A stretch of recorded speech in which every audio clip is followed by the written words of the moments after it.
Hey guys, this is Kyle with Rogers Family Roofing. I'm over here at the Smith residence performing a shingle repairability test. I've gone ahead and I bracketed out the shingle we intend to pull, which is this guy here.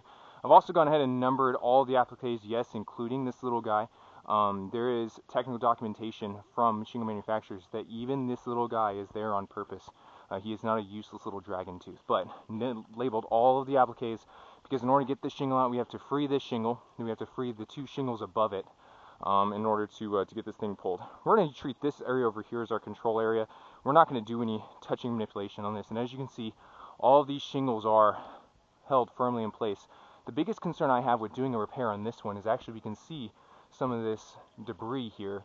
The exposure or the reveal lines are perfect on this. I couldn't ask for a better install, but we can see debris is really wanting to stick underneath that. And in other words, the wind is blowing, it's getting caught up underneath these shingles. And if our repair area, the shingles don't come up free or they don't reseal back down, all of this debris is going to get up underneath this, exposing this area to future wind damage because it was non-repairable. But we're going to go ahead and get started. So I've got my tool here, and what I'm going to do is I'm just going to very gently, very gently slide my tool around up underneath this, keeping it as flat as I can because I do not want to over manipulate the shingle. We kind of hit a stuck point there. Let's see if we can come in from the side. Nope. So we're just going to keep going back up underneath it. There we go. Very flush. Keep my tool here. Again, doing everything I can to not cause extra manipulation. However, what we can already see here is we have mat transfer. Even though this is the shingle that we're pulling, this could be an indication for the future. More mat transfer of the shingles above this not resealing. But we press on. So, come to this next one. There we go. Again, keep my tool very flat. I can already feel it. We're running into some issues with this one right there. We're just going to give it just a little bit of a wiggle to try and break free of this. He's not wanting to come out, so we're going to move on real quick to this side. There we go. And let's see from here if we can get up below the shingle next to it and then come down. He's not wanting to move, so there we go. Okay. And the next shingle above that, this one's actually already pretty free, which is cool. But we do have to come over just a little bit because we have to pull the nails that are going to be in this section here. There we go. There we are. Okay, both of our shingles above our repair area are free. We're going to start looking for nails. As you can see, perfectly flush nails. I would say this is a great looking install, and we can really get a good idea of the mat transfer issue that I was describing. But again, we press on. So let's work on getting our first nail out. Give it some taps to really make sure that we're seating underneath that nail properly. Bam. First nail out. Just going to stow that in our bag. Looking for our next nail. I think he's right there, and he actually pulled through.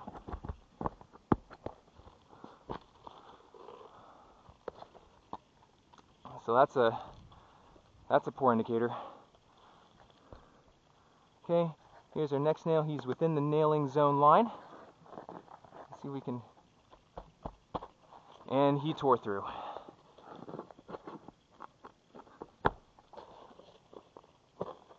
Let's see here. Trying to see if we can get this guy pulled out. There we go. There should be one more nail on this row. And we will move up to our next ones. And here he is. And already, guys, look, shingle debris. Or debris is underneath these shingles.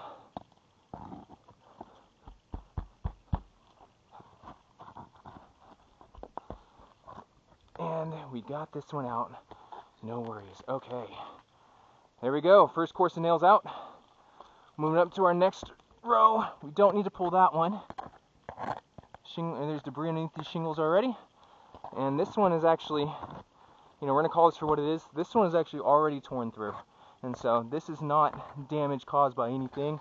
The nail was perfectly flush, and so it looks like the wind got to this one as well. It was a very brutal windstorm, you guys. As we can see here, calling it for what it is, that nail is already torn through as well. But getting up underneath it, yeah, he's proud. That nail was holding the shingle in place at one point. So he was not overdriven. Otherwise, I wouldn't have been able just to slip my tool directly underneath this nail head. Overdriven nails are driven in straight flush to the deck. not flush to the shingles. So got that one out. And then our last one here. Let's see if we can get this one from above. Barely from above. Okay.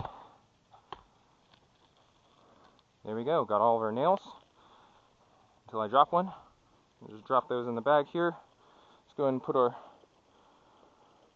tool away. So now we're going to take this shingle out. Slides out perfectly. Granule loss, just regular debris. Granule loss in itself is not a causation for any sort of loss or anything, but we do need granules on these shingles in order for them to retain their water shedding capability. And we can actually get a really good idea looking at the shingle here of the mat transfer issue that we're dealing with. Additionally, it's right here. In other words, no matter what shingle we put here, it is not going to reseal down in some of these areas because there's debris already there, preventing it from happening. So I'm going to set that right there. Now this is the closest shingle I could find given the time frame in which to do it. First thing we're going to check for is dimensions. And yeah, we've actually got to trim a significant portion of the shingle down, guys.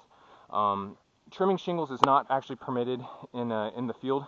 The only areas trimming a shingle is permitted, according to the manufacturer, would be at the valleys or the rakes. So in other words, shingle terminations, but not right here in the middle. I'm just going to go ahead and kind of work through and kind of pre-cut this little strip right here, though, because these always give us a little bit of an issue. There we go. Gonna put this one back where it goes. Zoink. Okay, let's trim this one down. There we are. I'm gonna put this tool away. So now the shingle is trimmed down. Let's take a look and see how the exposure on this looks. So we're gonna kind of get that mostly in place, and I'm just gonna grab my hammer just to help us tap it a little bit better. Okay, so let's get this one seated all the way. Okay, seated on that side, seated on that side. Go a little higher on this side. There we go. Okay, so our exposure is set, and we can see here that we're a good 1/4 inch over.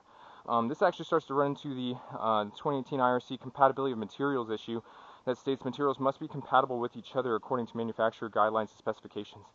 At the end of the day, the reasons these materials have to be compatible is when we have wind or rain or anything that comes up, we've now changed the exposure or the reveal length, allowing extra fluid, in this case air specifically, to get up behind this shingle because they are not uniform. Listen, roofing is a system. It is not just a little piecemeal thing that we can just kind of do, guys. It is a full system, and so all of the pieces have to interlock with each other, just like locks and a key. And if they don't work, then they don't work.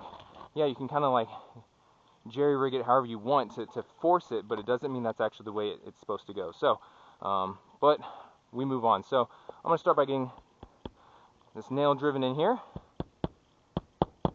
Okay.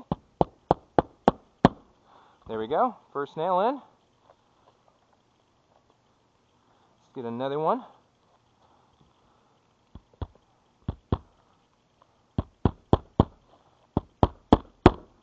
Oh. There we go. A little bit of a shingle strike here because they are just a little difficult to manipulate and get the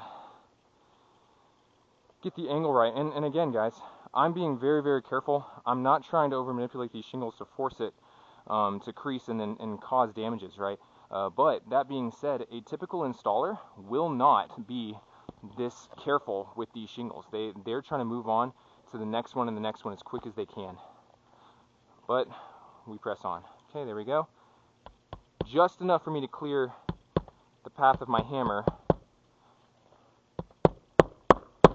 There we go. And our last nail here on this first shingle. Doing everything I can to place these nails where they need to go according to manufacturer spec. There we go. Okay, let's move up to our second course here. So I fish nails out of my tool bag. We'll start with one. Okay.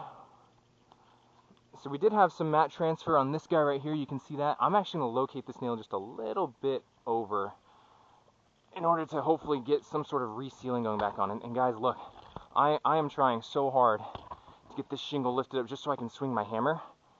And I'm actually having some extreme issues here doing this because I don't want to strike the shingle. It hurts when you hit your hands, but you know, the hands will heal. There we go. Struck the shingle right there, so you can see. But we move on. Get a few nails now. We actually can reuse this nail hole, so let's see what we can do with that. Okay.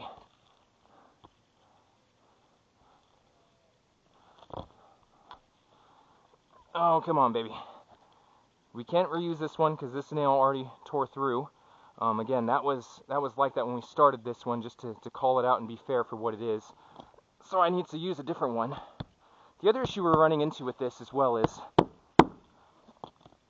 the underlayment that's being used on this. More debris just underneath these shingles, great. The other issue we're running into with this is the underlayment that's used on this home is organic. And it's got holes in it now. Holes that we cannot just refill because these nails tore all the way clean through it. Come on. There we go. Nope. That nail came clear out from there, and that's just with me trying to just to get enough space to swing my hammer to get these nails driven back in. But going back to the underlayment, this underlayment now has holes in it that cannot be resealed or refixed or anything else like that. And so the issue that we're running into here is now we've got damaged and deteriorated materials at play that need to be replaced, as according to the 2018 IRC. And this applique started to pop a little bit. Just make sure we're good there. Mat transfer. You know what, while we're here, let's just get this nail seated and put back in. Since he did pull all the way out, I can't just reuse. And golly, see that one too.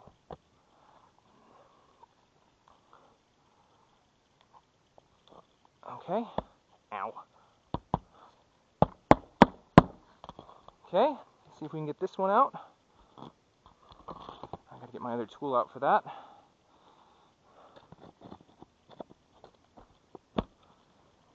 Okay. Let's see. I actually do have to unseal more of this shingle. And we can actually see right there, we have a shingle that is creased now. And this is just standard and mat transfer. Lovely.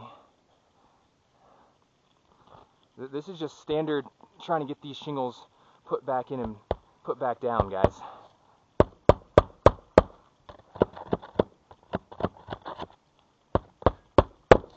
And that one as well. Guys, this is very evident of this cascading damage issue that I was most concerned about, and why I labeled these appliques. And in fact, this is going well up above our repair area as a whole, even. And it popped that one too. I mean, at the end of the day, you guys, this entire repair attempt is a fail. Right, we had mat transfer, as you see here, from the shingle above that. We have mat transfer right here. We have more mat transfer here. We have more mat transfer here. Where is it? This nail pulled through entirely, so we had to fix that. Same with this nail right here. Had to fix that. This one has done it now too. We are getting just a little bit of creasing developing right here. Same with some of the appliques that are starting to pop it, and then we can see all of the debris that's coming off of this. At the end of the day, anytime we have to manipulate these shingles, and in this one specifically, we are seeing a line of cascading failure, moving up the slopes and whatnot. This roof, even though it's only 15 years old, is non-repairable. Age of a roof does not equate to repairability. Once we cross a certain line based on things like the UV index, weather patterns, and things like that, the Smith's home and roof is non-repairable. That mixed with the other things we had up there to just further showcase this. Again, this is Kyle with Rogers Family Roofing here at the Denise Smith and Josh Smith residence. Repair attempt has been a failure.